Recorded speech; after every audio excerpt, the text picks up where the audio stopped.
Good morning, everybody. My name is Bryn Lopez. I am the manager of Children's Book World in Los Angeles, where we celebrate diversity, knowledge, and enrichment. It is a world where every child sees themselves on our bookshelves.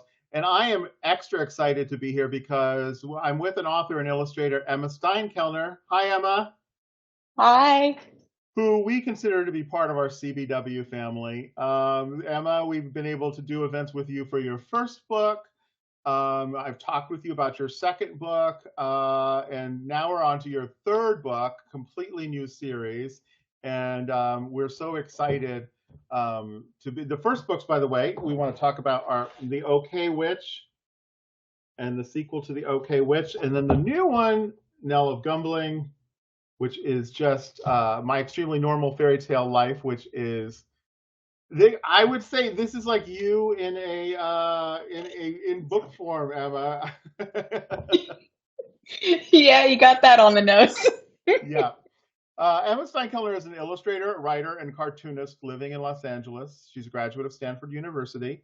She's illustrated the Eisner-nominated comic Quince, and she is the author and illustrator of the OK Witch graphic novel series. This is a new publisher, new book. We're super excited by it, and I cannot wait to hear it. So I'm going to hand this over to you, Emma, to talk to the kids about Nell of Gumbling. Perfect. And I'm so excited to be doing this event with Children's Book World. It's my local bookstore. I love everything you do, and you just put on such wonderful events, and I'm so proud to be associated. So hi everybody. My name is Emma Steinkellner, and yeah, that's my new book. We can start the presentation probably. Okay. Thank you. Oops, 1 second. Let me get the I got too excited.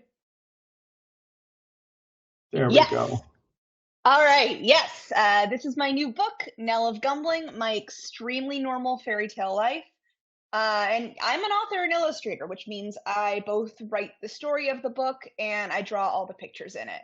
And I have always loved storytelling both of those ways, through writing and through drawing. And if you're interested in one part of making a book or many parts like me, or even if you just like reading books or comics, or even if you don't like reading very much at all, I hope I can make things interesting for you.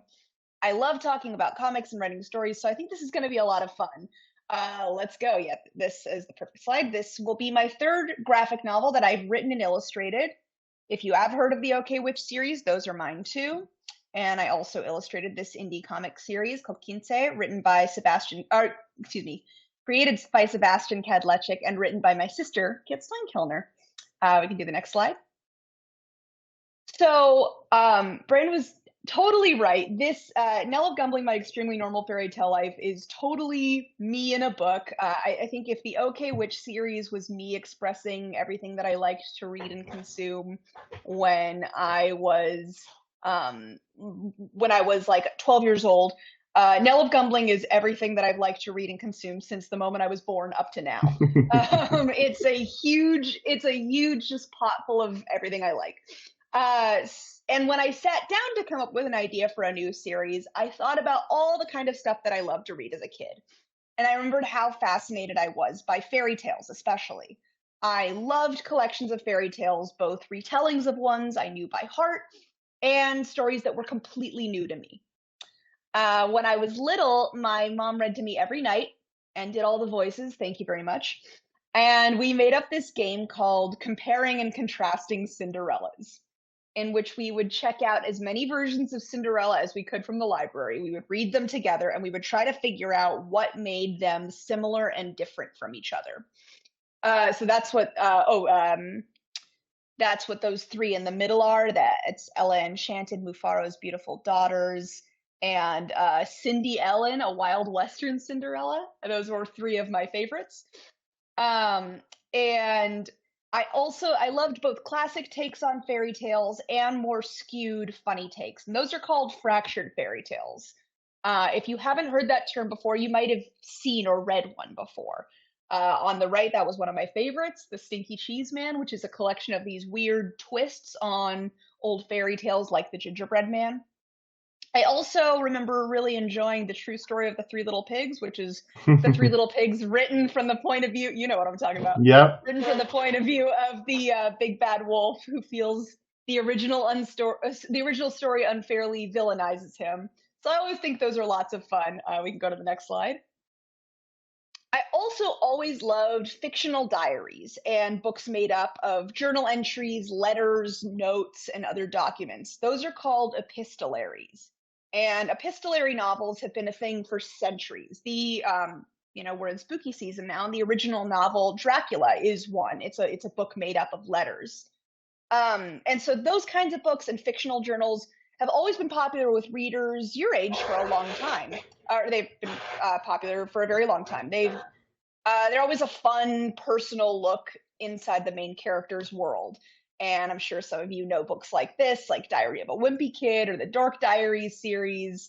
They're a lot of fun. And some of my favorites growing up were the Amelia books by Marissa Moss or the epistolary books of Kate and M. Sarah Kleiss. And then later, the little black and white image is from one of the graphic novels of Lucy Knisley, who writes books for older readers, and they aren't fictional. She publishes her own real journals that she writes and draws as she travels to new places and has new experiences. So I loved fairy tales, and I loved funny fictional diaries from the main character's point of view. So what did I do? I combined them. Let me explain. We can go to the next slide. I love the Kleiss sisters books too. I love that you're highlighting those because the Kleiss sisters are so great. They're so great. Oh, can I just say letters from camp was in third grade. There was a copy of Letters from Camp in my teacher's classroom, in my third grade teacher's classroom. And I checked it out to read for silent reading so much that she let me take it home because it turned into my book. I just loved it so much. And I cannot say enough good things about those books. They're so much fun. So this book is the diary of 7th grader Nell Starkeeper. That's her on the left. She's an aspiring artist, and she always feels free to write and draw exactly what she's feeling in her journal. And that's her family. Those are her dads, her little brother Rib, her baby sister Schmitty, and Schmitty's pet goose Schmugly. We can go to the next slide. They live in the enchanted land of Gumbling, where magic, fairies, unicorns, witches, and thumb-sized people are ordinary, and the history is real-life fairy tales. They even have a castle, only there hasn't been any royalty in Gumbling since the king left his throne and disappeared 100 years ago. Now the castle is occupied by ordinary citizens living their ordinary lives. You can go to the next slide. I want to talk about real quick, Emma, all of these little insets within, it's like a map. I would have, like when I was a kid, I would have just freaked out about all these little bits of information and places to be able to go. Did you love maps when you were a kid? Oh my gosh. I did. And it's interesting because when I was first starting to draw, I thought I had no interest in drawing buildings or trees. I just wanted to draw people. I wanted to draw people and clothes and hair and all sorts of the stuff that I was interested in. But once I realized that you can treat places like they're people, you can endow them with character and feeling and emotion, and every time you're designing a place, you are, thinking about who built it and why, and and when you're, in this case, planning, kind of doing some city planning and mapping out an entire place, what's next to what are the little districts? That's what made it so much fun for me, and so I've gotten so much more into that than I used to be. And I don't know, I guess it's a good lesson in this book is exactly about you might not think you're initially going to be interested in something, but if you find a way to kind of make it your own and bring yourself to it, it's going to become more interesting to you. I will shout out these, have you ever heard of the Stephen Beastie, those cross-section books? Yes. Yeah. So those are, if you're into stuff like this, just little tiny minutiae and details, those are incredible. Yeah, absolutely. You have definitely created a lot of pathways for different types of readers into this book. Thank you. So yeah, this perfect slide. Ordinary is exactly how Nell would describe her life. And yeah, sure, her best friends are Myra, a determined, high-achieving fairy, and Gil, an easygoing thumbkin, and the most obnoxious person at her school is the very fancy unicorn girl, Walla La La. But Nell's biggest concern this year is her seventh grade apprenticeship, where all the kids will be working with an adult who does a job that they're interested in maybe doing someday. So all the kids are supposed to apprentice at a job, and Nell lost her dream apprenticeship with the famous artist Wiz Bravo to Miss Perfect, Leah Bell O, typical. And as if that wasn't bad enough, the apprenticeship Nell actually got is the worst. Let's go to that next slide. She has to work in the town archives down in the dark, dusty former dungeon of the castle with the super strict town lore keeper, Mrs. Birdneck. So all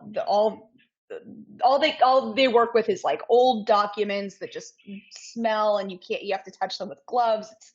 It's work that Nell is not interested in, so she is not happy. Let's go to the next slide.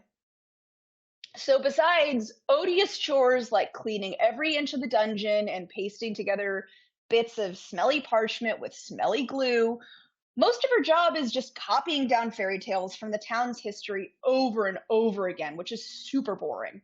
And Mrs. Birdneck is really critical of her, even though she's trying to do the job right. And so finally, right before Fest, which is the winter holiday in Gumbling, Nell loses it. Birdneck says she's not a good apprentice, and Nell snaps, yelling that Birdneck is a bad mentor. Uh-oh. Next slide. And then things get worse at the Fest Festival when two greedy developers come into Gumbling claiming to be the descendants of the last king and the heirs to the throne. They have plans to turn the castle into Castle World, a fancy-themed luxury resort, and Gumbling into a vacation destination. And so many citizens of Gumbling want to stop them, and one of the most passionate activists for this cause is Nell's best friend Myra, who throws herself into the activism and doesn't have as much time for Nell anymore. Next slide. But when Nell returns to her apprenticeship after the holidays, she's surprised to find Birdneck making more of an effort with her, showing her more cool stuff down in the archives. And so Nell puts in more of an effort too and decides to bring her love of comics and drawing to lore keeping by illustrating those old Gumbling tales. This is one that she turns the tale of Princess Puzzleen, who was one of the former royals of Gumbling and a kind of proto-engineer. She turns the story of that princess into a comic. Next slide, please. But things take a turn for the worse in Nell's personal life when she realizes Myra has been spending way more time with Leah Bell working on this anti-Castle World stuff. And Nell gets scared and insecure. Does Myra have a new best friend? Where do I fit into this anymore? Next slide, please. So Nell and a bunch of other kids have to pull together to hunt down clues all over town left by the last king of Gumbling. Will they find what they're looking for and find a way to save Gumbling from becoming a tourist trap? Read and find out, starting today, right? The book comes out September 26th. Yep. Yeah, perfect. So doing this graphic novel diary hybrid format freed me to express different parts of the story in different ways.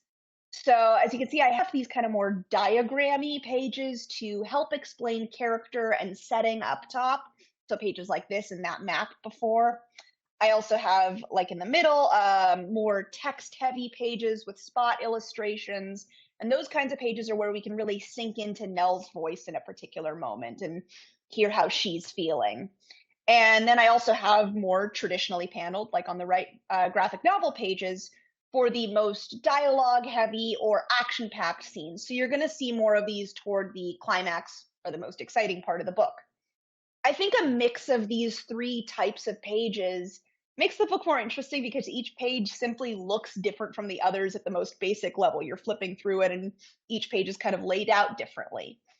And it was just great for me to kind of on the job learn how expressing different parts of the story with different approaches can be really effective and help me, convey to you what Nell's story is and how she's feeling at any particular moment.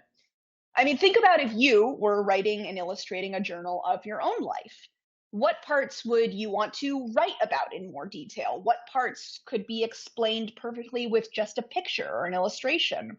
Are there conversations or experiences you've had that you would want to depict moment by moment in the form of a comic? It's kind of fun stuff to think about. Next slide, please.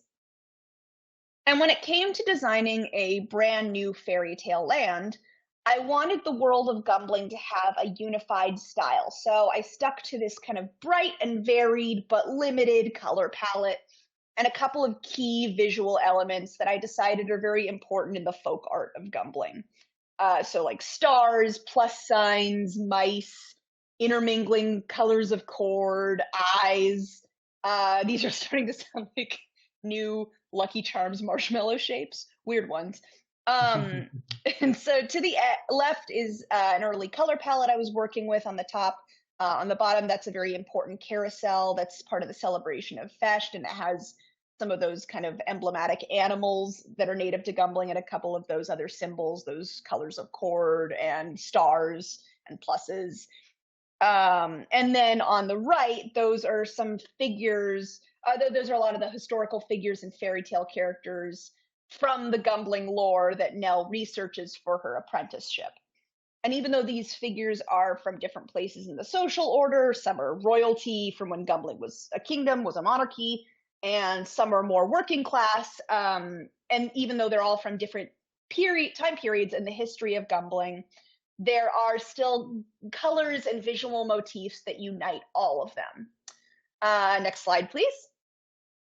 So even though I was coming up with original fairy tales to make up the history of Gumbling, I wanted them to have themes and patterns that that appear in existing fairy tales and the ones that we all know. Morphology, this word is the study of the structure of fairy tales and folk tales. And many scholars in that field have come up with their own ways to categorize different types of fairy tales and organize them based on what happens in the stories or based on the lessons you're supposed to learn from them. So the upshot of that is this. Fairy tales from different times and different places can have common themes. So I wanted my stories to be a part of that. So even though the Gumbling tale, The Soup Man's Wish, isn't a direct retelling of the story of Aladdin and his magic lamp, it does also involve a kind person doing something generous for a supernatural being and getting a wish in return. So it kind of ties that to the legacy of Aladdin and other tales in which that kind of thing happens. So next slide, please. So there are some more inspirations and illustrations from those Gumbling tales. Okay, so now I've told you that I wrote and illustrated this book. So let's take a look at how all that works. Let's look at the process of that. Perfect. The first step of my process is called outlining. That's when I write down all the important scenes that will happen in the book and what order they'll happen in something called an outline. It looks like this. And as you can see, it's not very detailed. Some writers have very, very detailed outlines. Mine are pretty bare bones. It just helps me get an understanding of the very basic shape of the story. And a lot of people ask me what comes first when I'm making a graphic novel, the writing or the drawing. And the answer is sort of both. So while I'm outlining the script, sometimes I'll come up with some moments, places, costumes, characters, or objects that I need to sketch out. And by designing some of those visual aspects, I get a better idea of how to write about them when I write the script. During the outlining process, I'm also designing the book and creating what's called concept art. For instance, I have a better idea of where to place my characters in a location and have them move around and interact with that space if I've already drawn that space. I can map out a path for them to walk along while they're talking, or a place where they can stop and lean on a wall, or use a prop or show another character something else. So next time you're in a familiar location, like at home or the grocery store or library or park, notice how you and the people around you interact with the space you're in. Where do they and you sit, stand, move around? Are people engaged with any activities while they're talking? And then if you make a comic about characters in a place, You can really bring it to life with that kind of detail that makes people believe that those characters are really there instead of just acting in front of a flat background. So I sketch out locations like the castle or Yabulga the witch's hut and use those sketches as reference when I illustrate the pages later. Next slide, please. And one of my favorite things to do, once I know what all the scenes in the book will be, is determine what each character will wear in each scene. Costumes and style have always been very important to the way I draw. I love deciding how a character expresses themselves by how they dress. Clothes can tell you so much about a character and what they like and how they'd like to be seen. And even when we don't think we're putting any thought into what we wear and don't care what we look like, that's a choice too. It all communicates something. And that's very interesting to me as a writer and an illustrator. So I map out what every character wears in each scene before I draw the book. Most of us don't have unlimited wardrobes. So, like in real life, you will see items of clothing repeated and reused a lot in the book. I basically know what's inside of every one of my characters' closets. And what's especially fun for me is storytelling through fashion. For instance, I try to have Nell and her boss, Mrs. Birdneck's outfits complement each other and become more visually harmonious throughout the story as they learn to understand and appreciate each other more. And I think signals like that support the storytelling emotionally. And it's one of these things that only visual media like comics can do. Next slide, please. Then I write the script. So on the left, you'll see an example of what a page looks like in script form. I got the text that's Nell's diary entry, as well as the dialogue that appears in speech bubbles in the final version. And when I've finished a draft of the script, I work with my editor at the publishing company to make the writing and story better and sharper. Oftentimes, it takes many drafts of a script to get it just right. You might have experienced that kind of thing writing a report or a story for school. Well, it is exactly the same when you're writing a book. And so in the middle, these are what is called rough pencils. When the script is done, I sketch out or pencil the entire book, although I don't actually use pencils, or I don't use actual physical pencils. I do all my art digitally on a tablet using Photoshop, and then I work with an art director to edit the sketches before I finalize the line work and color it all in, because it's much easier to change a sketch than a finished drawing. Then on the right, that is what the final version looks like. Next slide. Here is another look at how a page goes from script to pencils to final color. Color is the longest part of making the book for me, but it's also kind of the most relaxing. This is the part of the process where I can watch TV or listen to music or a podcast while I work because I don't have to focus quite so much. And my workstation is at the kitchen table of my apartment right here. So while I'm working, I can talk with my roommates while they're cooking or playing video games over on the couch. When I first started drawing seriously as a teen, I drew at the kitchen table at my parents' house. Some people like to be alone and have quiet and privacy when they work. Personally, I like having a little life going on around me. It keeps me energized. Think about if you like, being creative more in a group setting where you're talking and socializing, or whether it's more comfortable for you to be alone and have a little privacy. It's nice to know what works best for you and when you feel most creative. So then the work is color corrected by my publishers and sent to be printed. So that's the last chance I have to make changes. It's way before the book actually comes out, almost a year. And that can be kind of scary, but sometimes I'll remember a mistake I made and I can't go back and fix it. But mostly I'm proud and excited for people to read my book. Next slide, please. So I love the energy of these kind of sketched out pages when I'm doing my pencils, so much so that when it was time to ink the line work of this book, I kind of felt like refining these drawings too much flattened them out.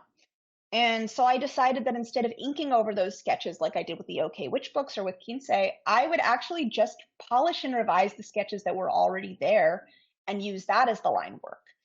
So above is what it would have looked like inked fully, and below is what I chose to move forward with. You might like the neatness of the top example more, and that's totally okay. I love the OK Witch books because I think they look like they're because I love them. But what I liked about doing this method for this book is it's someone's journal. You're taking a peek into someone's personal journal, and I think it just looks a little bit less perfect, a little bit more intimate to have these more sketchy lines. Um, and early in the book, Nell gets insecure because she thinks the reason she lost the art apprenticeship to with Wiz Bravo is because her art isn't good enough, because it's not realistic. And when she's feeling down, her dad says to her, I think your drawings have a lot of realism to them. You capture things the way you see them and create a world that is vibrant and interesting and funny and unmistakably made by you. I wanted to leave the drawings in this a little imperfect because it feels more like me to see the sketches underneath the final line in some places, or to have colors that go outside those lines. When it comes to creating something that's unmistakably made by you, perfect isn't the goal. Showing who you are and what you like to make is. Next slide, please. So that's Nell of Gumbling. I hope you get the chance to read it, and if you like it, there are more Gumbling books on the way. In fact, I just finished the final color on the second one. So that is coming through the pipeline. So now I can't wait to answer some of your questions, Bren. All right, let's move us back over onto the main stage. That was great. Perfect. Oh, thank you. I loved that you chose to do the sketches like that. I thought that Thank was you. really, really interesting. There's a looseness to it that I really appreciate as well. Over the years, I've been able to see a lot of the sketches and studies for a lot of illustrators and artists, and I'm always intrigued by how beautiful the work is. And sometimes you lose that in the final product. So seeing that makes it really, really special. Thank you. So I want to talk about, it is so funny because I just got out of a conversation just before we got on here with Kate DiCamillo about her new book, The Puppets of, oh my gosh, I'm losing The Puppets of Spellhorst, which is a fairy tale. Oh, wow.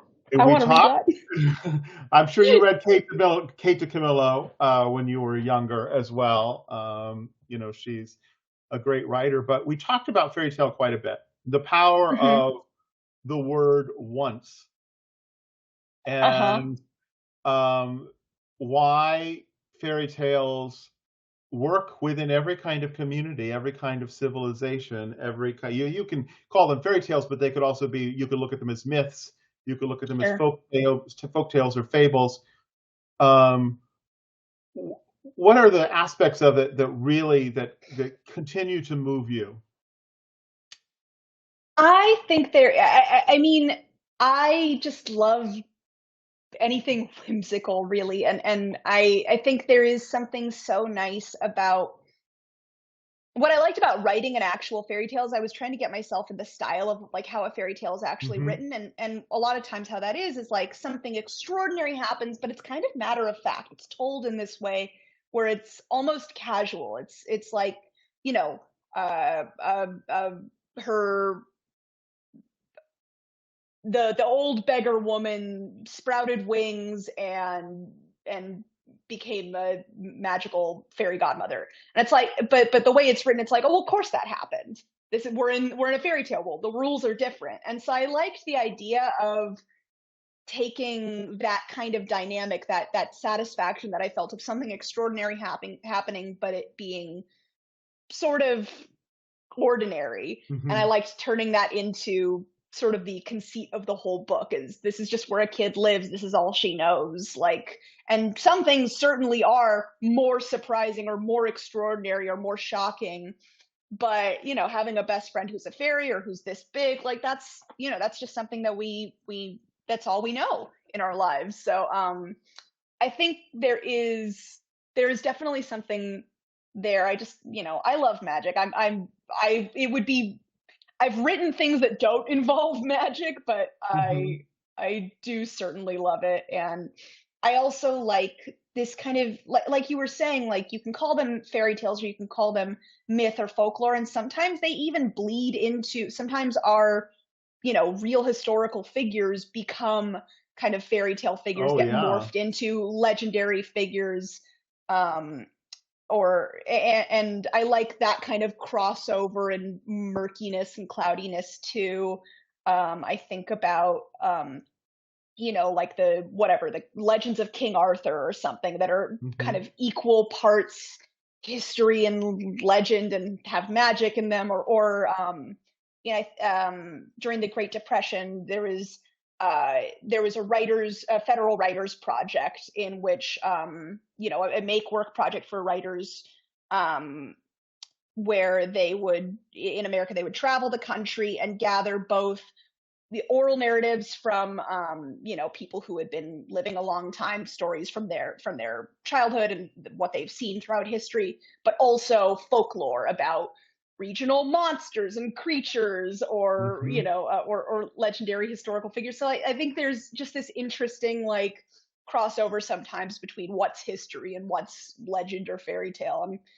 I just think that's there's so much to discuss there, so we can cap it there. But Yeah, well, there's so you're right. So much of that is available on the Smithsonian website as well. hmm It's a great place to be able to explore. But you have a lot of the traditional ideas of fairies and thumblings and that. But then there's interesting new things that you created. And now Nell's Pa is a star hmm farmer, and I yeah. thought that was so. What made you think of that? That was like a really interesting job to have. Well, I started with, originally I was a character in this book. There's some a fun fact for you. Originally, I was gonna kind of do the Lucy Knisley thing and do me as a graphic novelist traveling to a new place and writing about the year that I spent there. And that new place was going to be Gumbling. It was going to be, instead of Paris or any kind of real Hmm. place, it was a fictional fairy tale land with all sorts of magic stuff. So this actually comes from, um, my mom had a dream once that our last name Steinkellner meant star keeper. It does not. Oh. It means like cellar full of beer in German or something. It does not mean star keeper. But that's just kind of a little thing in our family. It's the word star keeper, and so that was going to be like my fictional relatives who live in Gumbling. That was their name. And so from there, I was thinking about that kind of medieval thing of your job is your last name is your job. So like if your last name is Mason, that means you're a mason. You do Hmm. brickwork. Or if your last name is Baker, you're a baker. So a star keeper is one who keeps stars. And so I kind of made up this legend of, and I was also thinking about, in fairy tales, a lot of times you have this wishing star. You have a star that you wish upon, and then something good happens to you. Or you be careful what you wish for. But stars being this very powerful object in fairy tales, so I thought that, oh, that's the power source in Gumbling. And everyone pays taxes, and then they get star power to power their homes in town. And so I thought that was, everything just kind of like, I kind of added one detail after another. And then came that legend of, that in olden times her family, they were poor and starving, and so the star fairy Centaurus granted them the ability to have the access to these stars, so that they can make a living.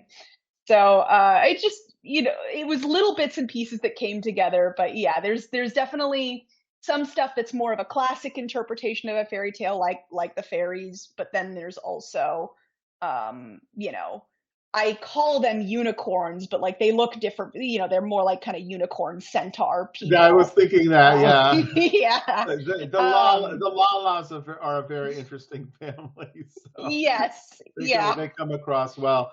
They're very fancy. There's so much in the book in a great way, in a good way.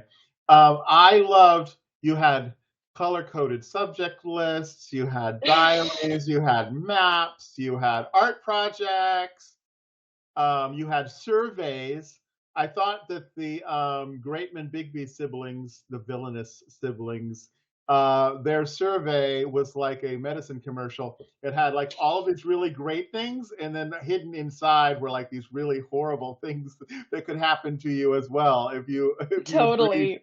If you agreed, did you have fun adding in all of this stuff? Was there anything you Oh, left out? absolutely.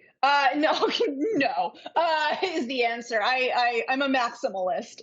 No, like I was mentioning before, those Amelia books and those the Kleist sister books were just so inspirational to me because they're totally everything but the kitchen sink too. Hmm.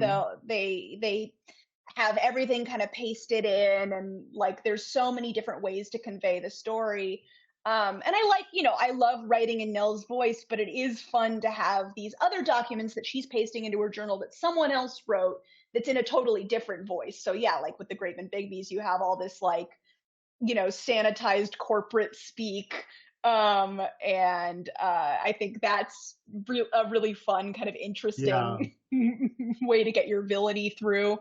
Um, so I had a lot of fun kind of putting in all of those different aspects. Yeah. Yeah, it is really, there's just so much uh, ways to be able to access it. I would love to see you do a choose your own adventure graphic novel. I could see That does that, sound Emma. I fun. know that's a challenge, but No, I would need to get focused. I would need to get my brain like totally organized because there's so much to keep in your head, but yeah, that would be I fun. could see you Would this, doing this it. might be the beginning of something. We'll see. Now, there the aspects of the friendship that happen between Nell and her besties. I thought were really great with Myra, but I also love the relationship between Nell and her mentor. And you had Mhm. talked about how they sort of came back together later on, but they really, there's no good and bad here. They were both really coming at each other with distrust. Yes. How do you develop those sorts of conflicts in interpersonal relationships when you're writing? Well, I think a lot about like, listen, people will always ask me like, "Oh, is anyone in the books based on people in your real life?" And the answer is like sometimes yes, sometimes no. I wouldn't say there's anyone who is like purely one person. I think there are some characters who are combinations of people, and then mostly sometimes I will have character dynamics that are derived from things I've experienced in real life. And sometimes I've had teachers that like I didn't get along with at first, like Hmm. teachers and mentors who like we just have different styles. And so because I wanted their approval, and it seemed like they were constantly disappointed in me, it made me they put my defenses up. And because they weren't quite into my style that I was bringing, like they were a little bit more closed off, and like we had to kind of find our way to each other, and learn how to get along. Which, like, as a kid, sometimes you think sometimes you're taught that that's something you only have to do with other kids, that learning to get along is something you only have to do with other kids, and that's not true. Sometimes you and a teacher or mentor figure will have to kind of find your way to agreement too, and to reach a little compromise where both of you are you know giving a little bit of trust to the other.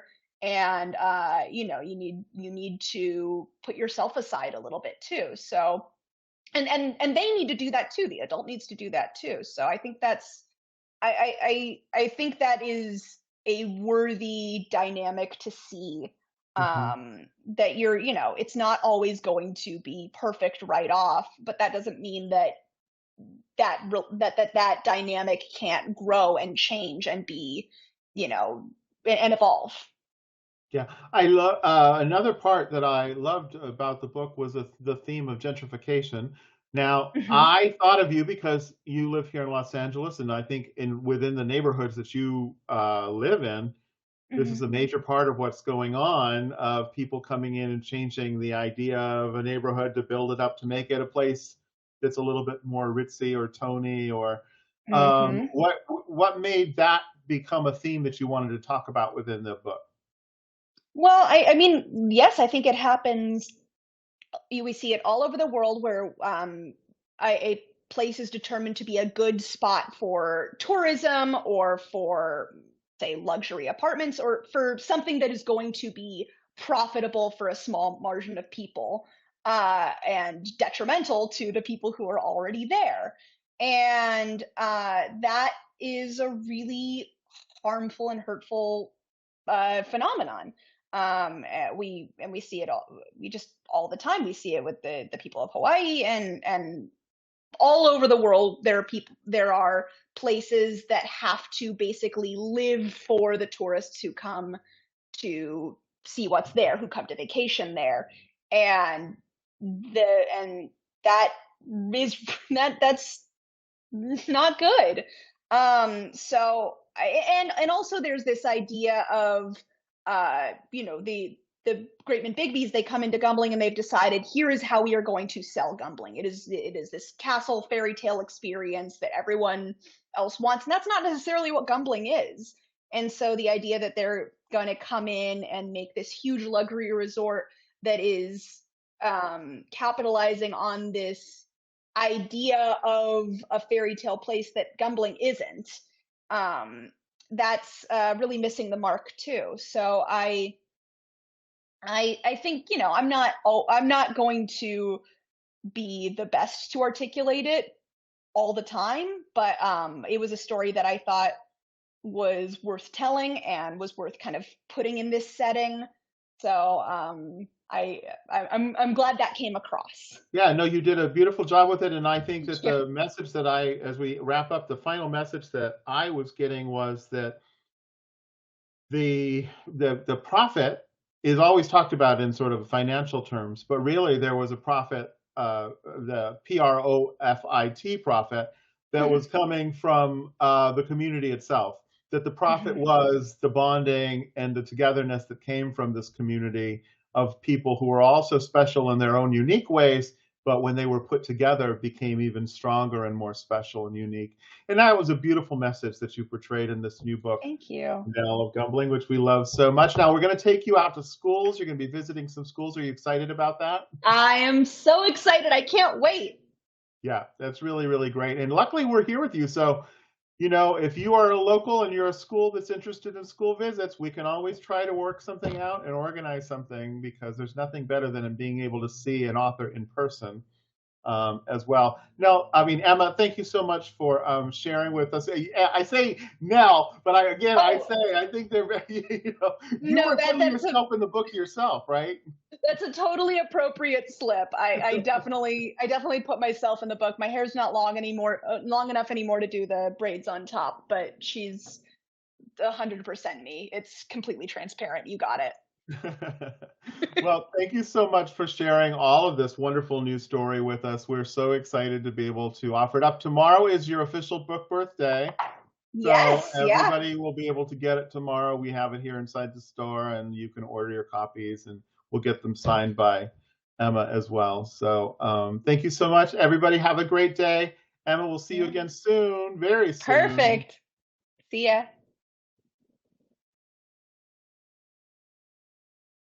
1 second.